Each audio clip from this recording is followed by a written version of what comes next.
Bismillahir Rahmanir Rahim. Dear students, Assalamu alaikum. Uh, Today we have a class of research in translation studies. And let me start from the beginning. Although our topic is areas of research in translation studies, but in this lecture, I shall be starting with the general intro to the areas discussed in this book, followed by the first area um, of out of these 12 areas described in the first chapter. So let's start, my dear students. There are basic 12 areas mentioned in this chapter, and the authors also tells us that the list is not exhaustive, nor is the coverage. I mean, the coverage of each area is not exhaustive, is not in detail, and you can, the reader or the students and the researchers, they can take it as a map or an orientation for beginning a research project. And with the passage of time, of course, they will have their own ideas about each area, the practical suggestions for research in one of these areas. This is area number one, which is text analysis and translation, uh, and it has four different aspects. Number one is the source text analysis, and we shall discuss these branches of text analysis and translation in detail. Number two is comparison of translations and their source text. Number three, comparison of translations and non-translated text and translation with commentary or annotated translation. Area number two is known in this book is translation quality assessment, and the assessment is made through four aspects. One is source text oriented quality assessment. Number two is target language oriented quality assessment and assessment of translation effects. And the other aspect is that there are international standards for quality assessment, just like ISO 9000 for different industries. So translation is also considered an industry nowadays. So it has also some international standards. We shall be indicating to them when we come to this.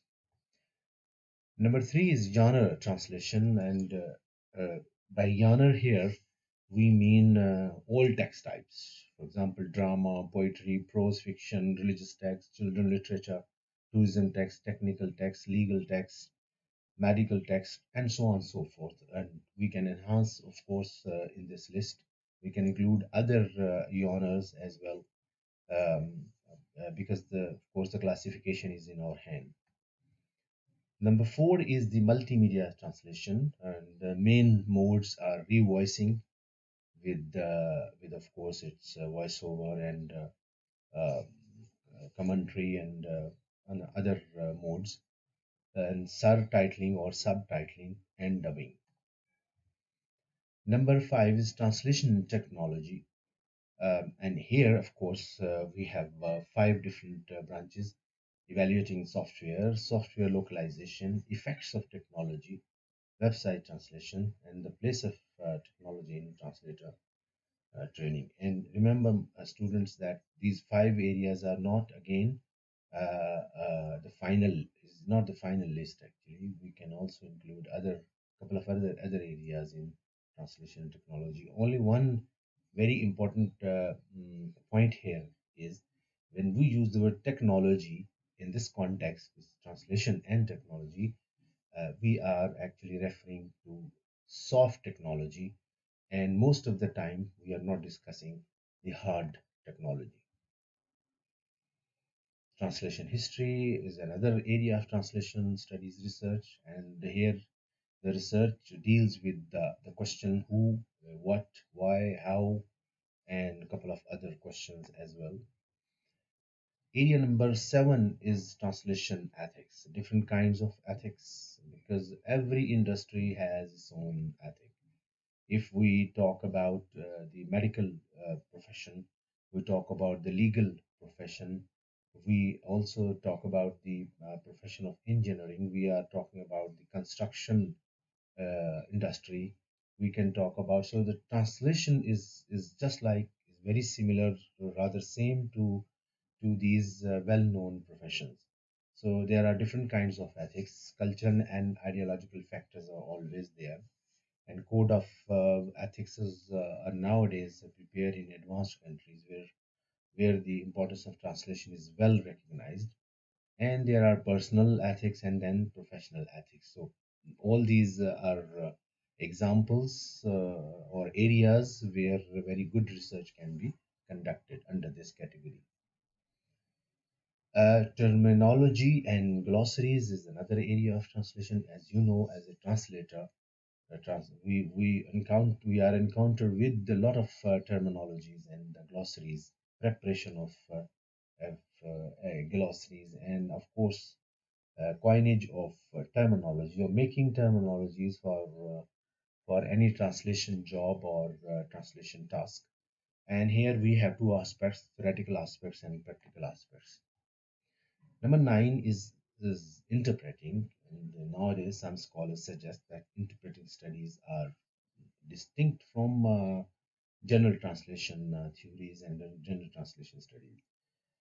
Research is based on mode of interpreting, research based on social situations. So, based on these two factors, we can talk about cognitive studies are very relevant to the research in translation studies, and behavioral studies, linguistic studies, sociological studies, ethics and history, interpreting training, quality assessment, and special kinds of interpreting. Number 10 is the translation process, the workplace studies and protocol studies. Two different methods of studying translation process shall be discussed at its own time. Number 11 is translator training or pedagogy translation education. So here four different branches are there for research, curriculum design, and then implementation of the curriculum, and typical problem areas in teaching and curriculum development, and then professional dimension of the teaching. Number 12 and last is translation profession, which is the historical research and contemporary research. So how was the situation of the profession 50 years before or 100 years ago and now, and what are the future predictions about the translation profession, and so on. So for the areas of research, this area of research is necessarily is an empirical area of where the data is collected from, mostly from the people working in the field, and also of course the data can also be collected from the recorded material. So with these, 12 areas discussed in this book, we can also see very keenly. We should see rather this slide where we have almost all these areas mentioned here, right from the text analysis and the translation quality assessment and translator training, the translation process, translation and technology, translation ethics, and left side is genre translation, interpreting, and multimedia translation, translation profession, translation history, and terminologies and glossaries. But I would ask you to think very keenly or ponder on this slide, because this is very important. Here we are not talking about the areas of research, but here we are talking about the core thinking process about translation studies research areas. So if I start from my right side, let's start, and I suppose it would be also from your right side. So if we think in terms of language pair, so this will open an avenue of lot of research. because the languages are different.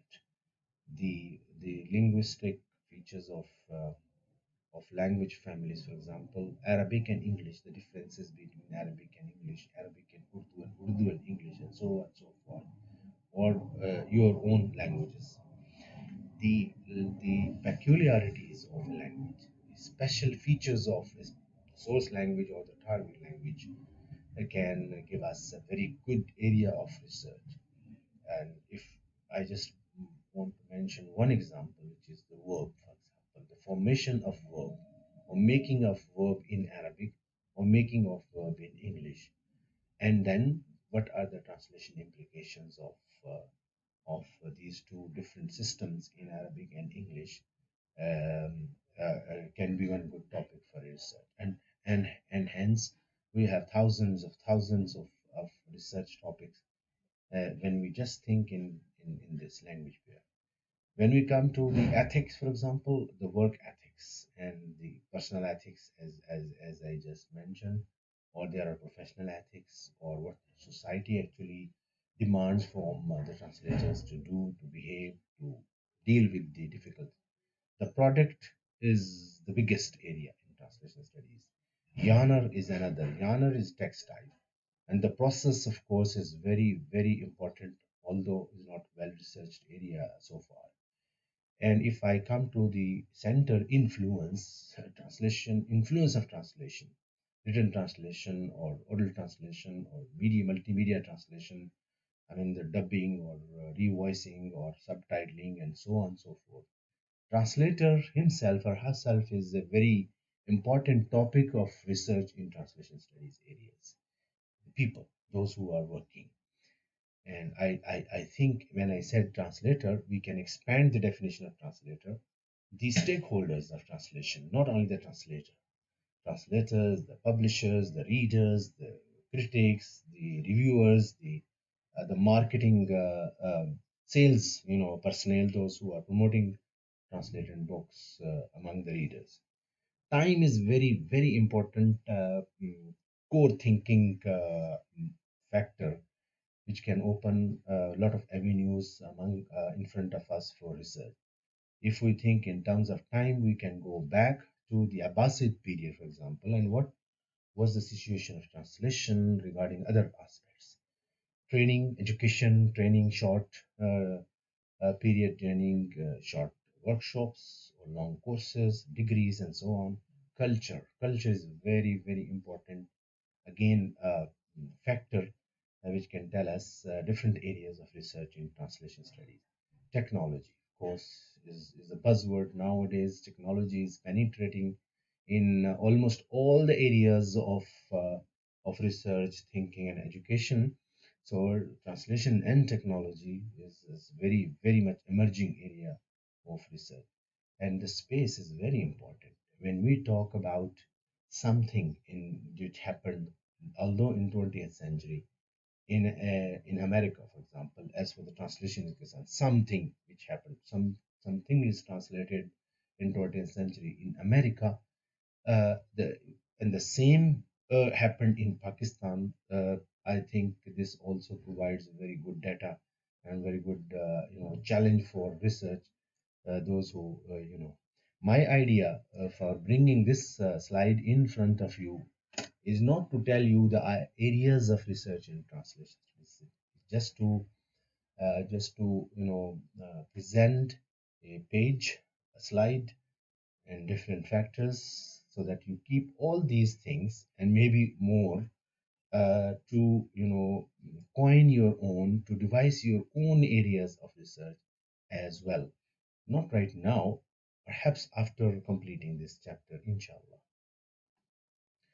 So I think now we can start discussion of each individual area with a little bit of uh, of detailed discussion. And the first area here is the text analysis and translation.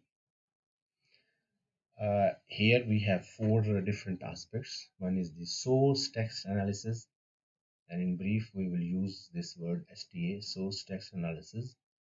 The second one is comparison of translations and their source. text. The third one is comparison of translations and non-translated text. Number four, translation with commentary or annotated translation.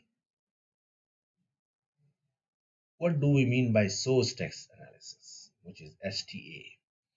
It is careful analysis of the syntactic, semantic, and stylistic feature of the source text. Of course, this apparently looks very much pure linguistic activity, but for the sake of translation, for example, if we want to teach a translation from Arabic into English, we better adopt, after of course teaching the basic grammar, the basic the stylistic feature, the basic morphology, the bit of the Arabic language.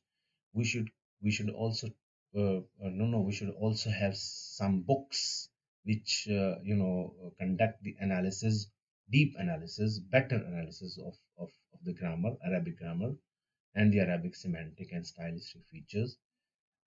For the purpose is to teach the students how to translate these features, linguistic features, which are grammatical, which are stylistic, into English language. And this, the purpose of this analysis to understand translation problems and solutions in this language pair. The example that I am mentioning here, and my example is from Arabic into English, and the focus is on the source text analysis. It is, mind you, it is not learning grammar. It is analyzing grammar and stylistic and semantic features of that source text or the source language for the purpose of translating this text into language. Because every text has its own structural features, own stylistic features, own pragmatic features. So, deciphering all these features or analyzing all these features for the purpose of transferring it to another language is the area of research here. So, it's a slight difference between, of course, the text to be translated and a language to be learned. We can take this very simple, quick example. Here we see that we have English source text here. I left, and the crossing arrows tell you the differences between the structure or the arrangement of the words. I left my keys on the table, and then I left taraktu, and then my keys mafatihi, and ala is on, and at-tawila the table. uh, if I say I left, I want to analyze it grammatical, this structure.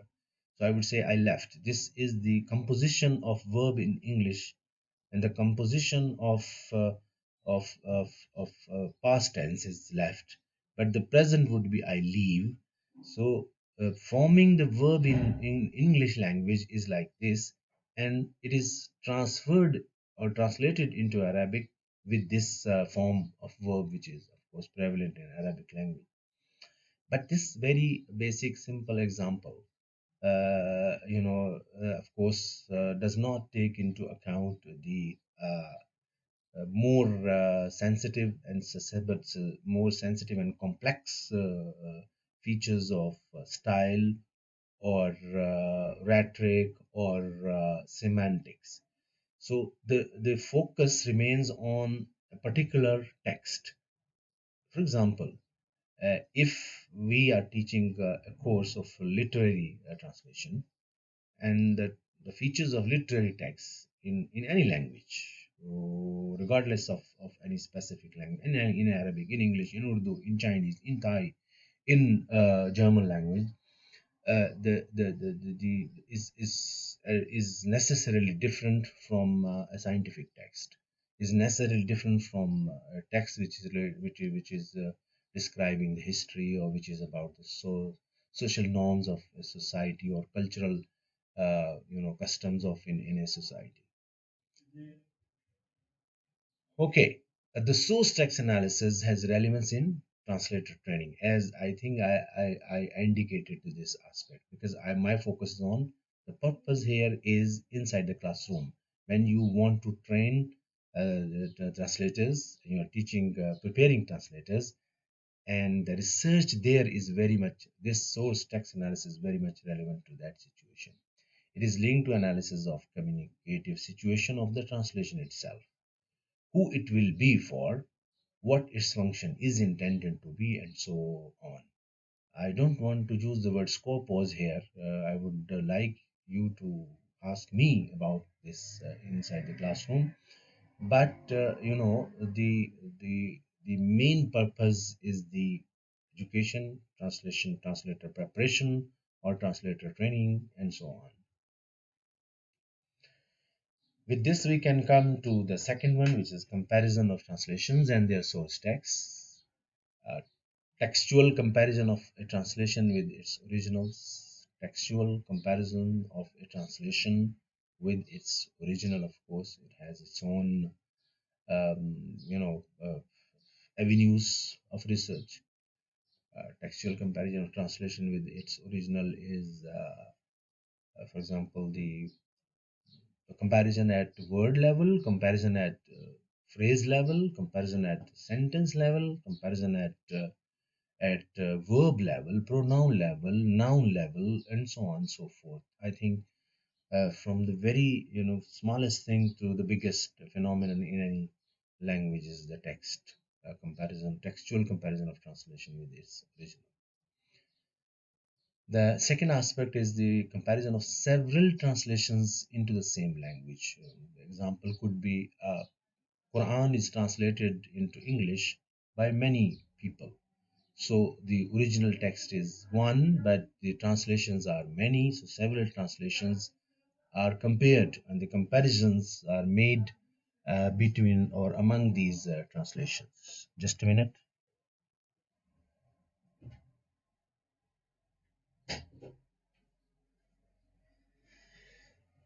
I'm back, right? Comparison of several translations into the same language, several translations into different languages of the same original. I mean, Quran is translated into Urdu, into English, into German, into Chinese language. So the comparisons among these languages is another area of research under this subcategory, comparison of translations and their source texts. Several translations, this is very important point, and this explains the previous point, is cannot deal with every possible aspect of the text. So to solve this issue, a research issue, we have to, of course, we have to select one aspect only to, of course, make the research manageable, make the research sizable, and make the research relevant to the conclusions or expected conclusions. The kind of translation problem, for example, this is in continuation of the previous point, passive sentence, and see how translators have solved the problem. And then the possible irregularities of the translator's behavior. And there's another aspect of, or irregularities of the translator's behavior while he or she is translating. And this general principle that seem to be to determine how certain things get translated under certain conditions. Uh, so the general principles are the purpose of theories and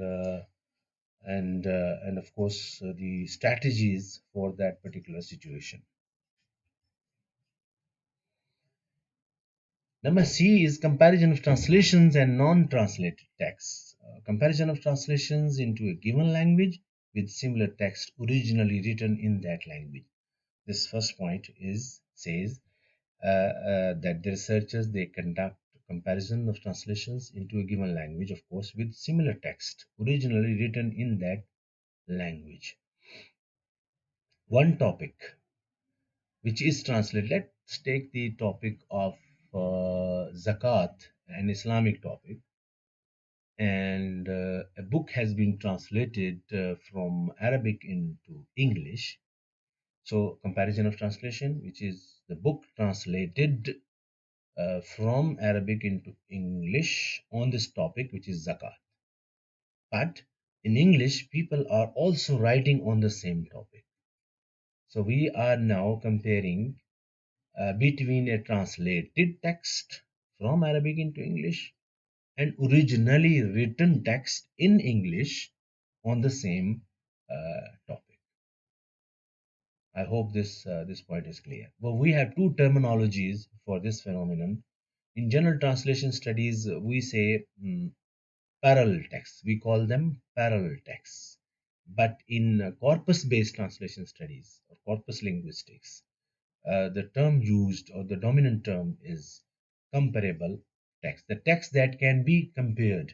I mean, their similarities and their differences can be uh, discussed and can be researched.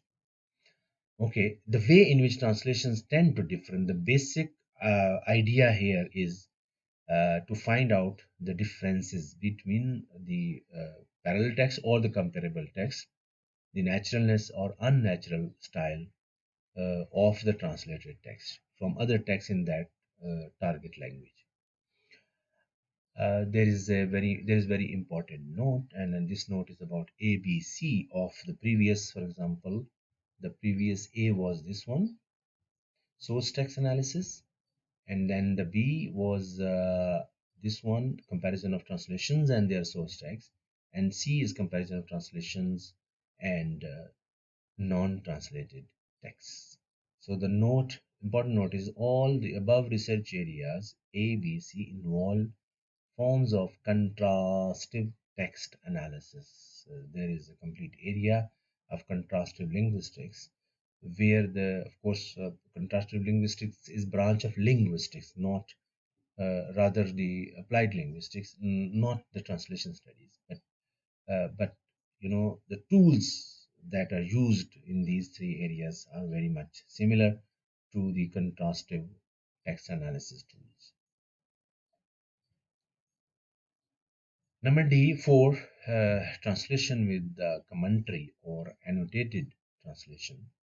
I would like to talk about this a little more, although we have only one slide here. Let's understand this idea, because why I want to talk about this a little more, because in my personal humble view, our students at MS level should make this area one of the priorities. The second priority in my view is Quran translation, but I think this should be, priority number one. What is that? Sometimes it is called translation with commentary. I think this term is very weak. But when we say annotated translation, I think this term is better than, although the literal meaning is same both, but the annotated translation is more, communicative term, and clearly tells us what should be done. In research, if you want to do research in this area of annotated translation, you have to have these five essential elements mentioned in this slide. Number one, the researcher explains translation assignment. Number two, the researcher gives analysis of some aspects of the source text. We can partially call it discourse analysis. Number three, the researcher translates that text. Number four, the researcher gives necessary explanations in the footnote in his or her translation. Number five, the researcher writes about his or her translation process, problem faced, and his or her strategy to solve the problems in the light of some theoretical framework with justifications. Uh, let's start with number one, and let's take an example. Suppose you are going to translate this book that is in our hand. which is the map, a beginner's guide to doing research in translation studies. Suppose you have selected this annotated translation project or your thesis as your dissertation work, the translation of this book into Arabic, into Urdu, into Thai, into Chinese, whatever language, target language you choose. The first, the researcher explains translation assignment. This portion is that you give the basic information of the book. When the book was written, who wrote the books, one author, two authors, and of course biographies of their background, of course educational background, their intellectual contribution in the field, and so on and so forth. And when we say when the book was written, actually we are referring to the time factor. And when we say where the book was, I mean those the authors belong to which country, we are talking about some cultural aspects as well. And we are also in this number one, we are also expecting from the researcher to give us a general introduction of the book, a number of chapters, basic titles of chapter, summary or gist of each chapter. I'm still in number one. The researcher explains translation assignment. This is my translation assignment. After completing these things and a couple of other things as well, almost we have finished number one. Number two gives the analysis of some aspects of the source text. Now, the researcher comes to the text written in this book. What kind of writing style has been used by the authors? This is very, very important. Long sentences, short sentences, is the kind of examples given in this book, and the language and the terminology, I mean the jargon and the discourse analysis, which gives the tendency of the authors toward that toward different topics and toward that area, translation studies. Uh, the stylistic feature of their writing, the critics' reviews on this book, and you know, with this point number two will be dealt. Now number three. Number three is that you translate the text, of course, in your preferred language. This is, of course, very much a practical task you are translating. But when you are translating, at the same time, which is number four, you give necessary explanations in the footnote. You give necessary explanations in the footnote in his or her translation. You see, in this book, if you read in this book, you will find name of many researchers. They are not known to the readers of target language. And he is, of course, mentioning, and just quickly, he is also mentioning other things which need some explanations. Maybe he is referring to some historical events as well. I'm trying to find, but I think you can also find. You see, in each and every line, after each and every line, after each, you will see C. Foch, and he's mentioning the names of the scholars: Lewis, Gregory, Lefevre, and so on. These are names of the authors, and then he's also mentioning the names of the places. He's also referring to some some poems, and without giving any reference or without explaining anything. He is also talking about some events in the history and so on. So gives the necessary explanation. The footnote in Hazana translation. These are the things that will help readers to grasp the comprehend the whole situation behind which is not clearly mentioned or written in the book.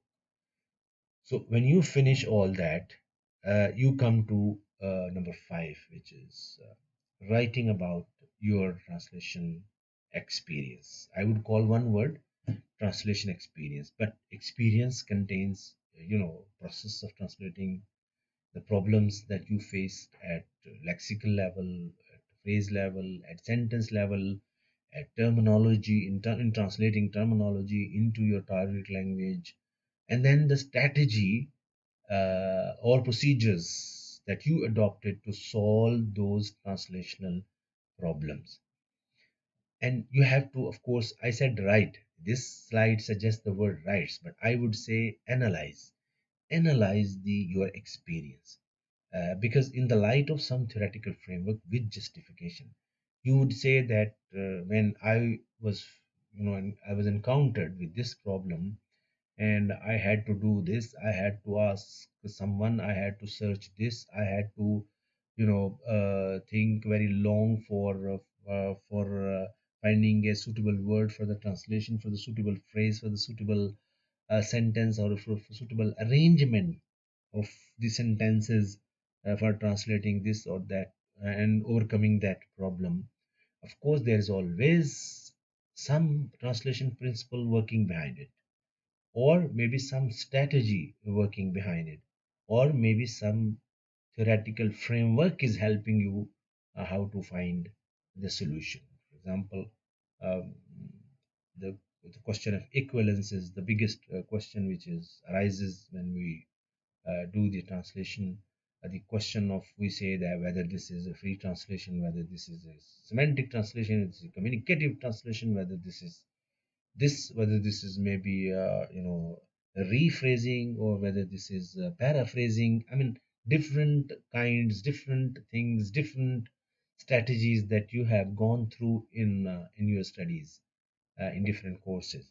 So when you write about, which is analysis, doing analysis, when you analyze your own experience, and I tell you, this part is very interesting at the same time, uh, because you have gone through this experience. Translating is a very, very vivid and telling experience. So because you have gone through this experience, and you will enjoy telling people what happened to me, what happened to the text, what happened to the translated text, and how did I find a solution, or solutions which I thought are the solutions, maybe generate more questions or more criticism on what you have solutions. So this type of research, which is called called annotated translation in the area of translation studies, as I said, is my priority number one. And I can tell you why I am saying this, why it is my priority number one. The reason number one, that we want that even at MS level, that our students go through this practical experience themselves, and because they will feel, they will have very good, fruits after going through this experience. Number one. Number two, when they go to the market, they are considered the scholars of translation studies, but at the same time, they can present their work, which is translated text, to the market, to the people, that this is, our output. And if your translation as a researcher is good, and it can also be published, so you will be publishing a book, of your own. So there are many other benefits also.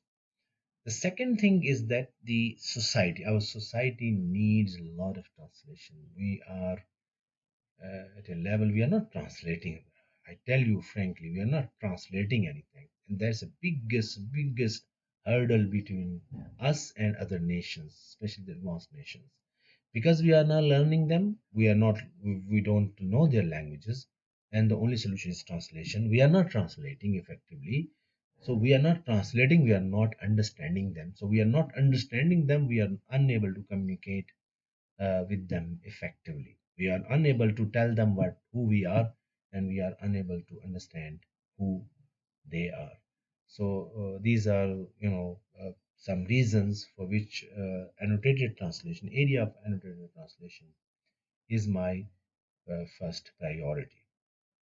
As for the Quran translation, I will maybe talk when we discuss genre translation in this course.